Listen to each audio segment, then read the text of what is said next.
যাদের হেলমেটে ভিউ নিয়ে সমস্যা, যারা আমার মতো ভিউয়ের সমস্যার কারণে হাফ ফেস হেলমেট ইউজ করেন অথবা স্টিল বার্ড এয়ারটা ইউজ করেন, তো তাদের জন্য বেস্ট সলিউশন হতে পারে আমি যে হেলমেটটা পরে আছি।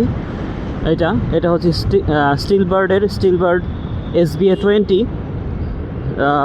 বাজেটের মধ্যে আমি মনে করি এটা অনেক ভালো একটা হেলমেট। এটার সাথে আছে সানভাইজার আছে এবং মডিউলার সিস্টেম আছে। এটার সাথে দুইটা ভাইজার আসে, একটা লাগানো থাকে আর একটা এক্সট্রা থাকে। সো এটার ভিউটা অন্যান্য যেসব সার্টিফাইড হেলমেট আছে এটা থেকে অনেক বেটার।